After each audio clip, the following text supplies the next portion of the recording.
olha para as circunstâncias dele e começa a se afundar, porque a palavra não pode mais sustentá-lo. Ele acabou de negociar. A palavra não sustenta mais. Então Jesus faz algumas coisas para nos ensinar. Se você quer caminhar pela palavra, então mantenha os seus olhos em mim. Esse é o meu ponto. Você quer caminhar pela palavra de Deus? Você quer caminhar no reino de Deus? Você quer caminhar na igreja? Você quer? Mantenha os seus olhos. Sabe por quê? Porque problemas vão se levantar. Questões vão se levantar na sua vida financeira, na sua vida familiar, até mesmo na própria igreja. Coisas vão se levantar. E se você não tem palavra dentro de você, sabe o que você faz? A primeira dificuldade, você afunda. E afunda feio. Está compreendendo o que eu estou dizendo? Então agora aqui é mais um exemplo que Jesus está dando dessa identificação dele com a criação. Ou seja, eu sou a água, o meu DNA eu quero jogar na terra, porque a terra não tem vida, ela possui nutrientes. É igual um espermatozoide possui vida e o óvulo não possui vida. O óvulo possui os nutrientes. É por isso que a mulher nutre o bebê. É por isso que a função da mulher é nutrir. Está compreendendo o que eu estou dizendo? A vida está no espermatozoide. Então a mesma coisa, a semente. Tem vida na semente. A terra é onde estão os nutrientes necessários para poder nutrir aquela vida e fazer com que ela cumpra o destino dela.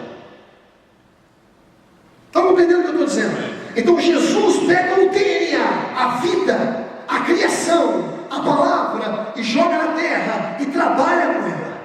E identifica ela numa outra terra, que é o homem. E aí, meus irmãos, vem para a próxima escritura onde eu quero que vocês abram. Marcos capítulo 8, por favor. Versos 22 e 20 até o 25. Quero mostrar para vocês algo aqui bem interessante. Mostrar para vocês como Deus, como Jesus trabalhou mediante essa oportunidade que ele teve. Olha só, presta bastante atenção. Vocês estão comigo? Marcos capítulo 8, verso 22 a 25. É a mesma história, porém contada em uma dimensão diferente.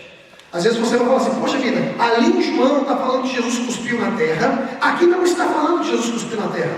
Isso aí, meus irmãos, é simplesmente se explica da seguinte forma. Se eu for contar, Joshua, a nossa reunião aqui hoje, por exemplo, eu vou escrever sobre o que está acontecendo aqui. Eu vou escrever mediante a perspectiva que eu tenho.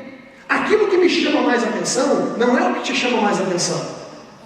Está entendendo o que eu estou dizendo? Então assim foi os discípulos que escreveram o Evangelho.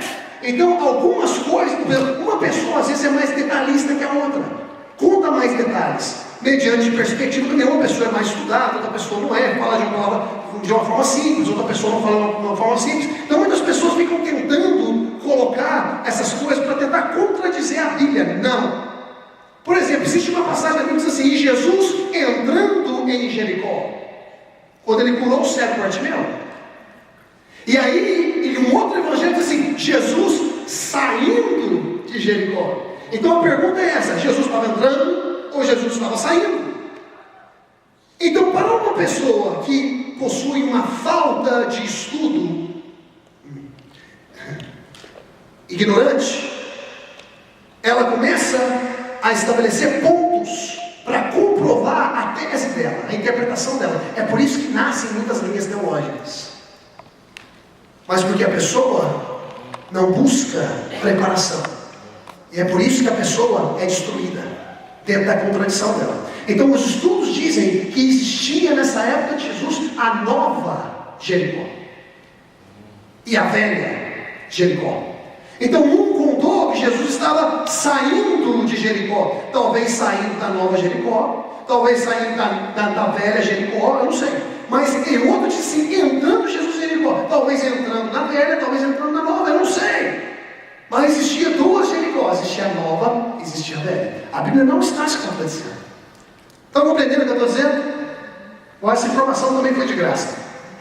Então Marcos capítulo 8, verso 22 a 25, diz assim: então chegaram a Betsaida e trouxeram-lhe um cego e rogaram-lhe que o tocasse. É interessante observar que aqui em cima João fez questão de citar que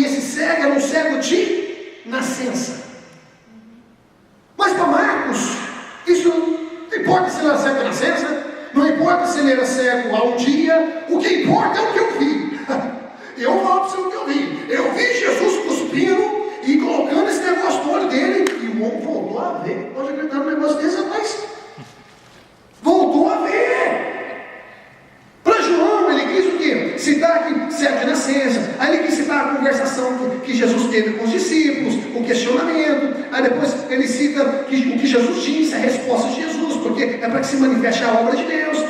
Aí depois ele fala que Jesus, como que estabelece, como que eu sou a luz do mundo enquanto eu estou aqui, eu sou a luz do mundo. Interessante Jesus falar enquanto eu estou aqui, porque quando ele foi, ele falou: vós sois a luz do mundo. Vocês são os meus representantes e os meus embaixadores. E eu coloco aqui agora o DNA do meu reino, para que vocês possam executar o trabalho. Estão entendendo o que eu estou dizendo? Oh meu Deus, está todo mundo muito calado aqui, hein?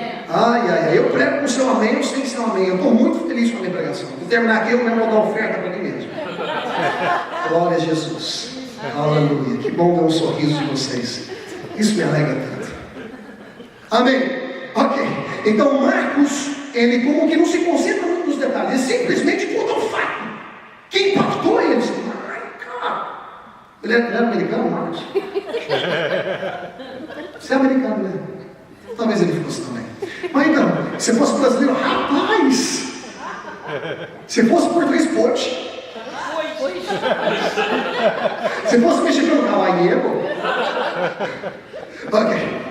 Então ele conta mais ou menos, ele conta a história que ele não simplesmente que impactou a vida dele. Então, verso 23, fala aí, ó, Jesus, pois, tomou o cego pela mão. Então já imagina, olha para você ver a perspectiva dele. Jesus, pois, tomou o cego pela mão, como se ele fosse tomado o cego pela mão, levando o cego. E nessa ele continua aqui. Aí vamos continuar lendo, vem comigo. Tomou o cego pela mão e o levou para fora da aldeia. Por que será que ele leva esse cego para fora da aldeia? Porque esse cego estava tanto tempo ali, desencorajado. Pessoas que estavam judiando dele o tempo todo. Uma falta de fé tremenda. Talvez tinha gente ali dizendo: isso aí vai curar, não, isso aí não vai não. Eu vou torcer aqui, não vai curar, não vai voltar a ver, não vai voltar. Então Jesus tira ele do ambiente negativo que ele vivia. Meus irmãos, deixa eu falar uma coisa para você. Muitas das vezes Deus tira você do ambiente aonde sempre gerou dúvida e impediu você de agir na sua vida, impediu você de avançar na sua vida. Arranca você às vezes da família, igualzinho ele fez com Abraão. Sai da sua parentela, porque eu não posso trabalhar contigo aí, porque aí só tem adoradores de estrelas. Sai da sua parentela. José saiu de Jacó, porque só tinha irmãos querendo condenar José, ao ponto de venderem ele como escravo. E Deus traz ele para uma outra dimensão, onde precisavam dele, para que ele pudesse se sentir importante, e a estima dele viesse a aumentar, a fim de que os dons dele viessem a show up e causar um tremendo milagre no Egito, na questão alimentícia, e de escravo para primeiro-ministro do Egito. Só Jesus pode fazer isso. Então Jesus toma esse cego na perspectiva de Marcos, traz ele para fora da cidade. Quero tirar você do ambiente. Jesus observa muito a atmosfera. É por isso que nós somos responsáveis em preparar a atmosfera que Deus trabalha. Nós somos responsáveis em levantar a atmosfera de adoração na nossa casa. Nós somos responsáveis pela atmosfera do nosso trabalho. Nós somos responsáveis. Jesus se importa com a atmosfera. Deixa eu te trazer para um local onde a atmosfera não é negativa, para que eu possa fazer o trabalho que eu quero fazer. Amém, amém. Atmosfera. Você se lembra quando Jesus foi curar aquela menina? Quando aquela mulher toca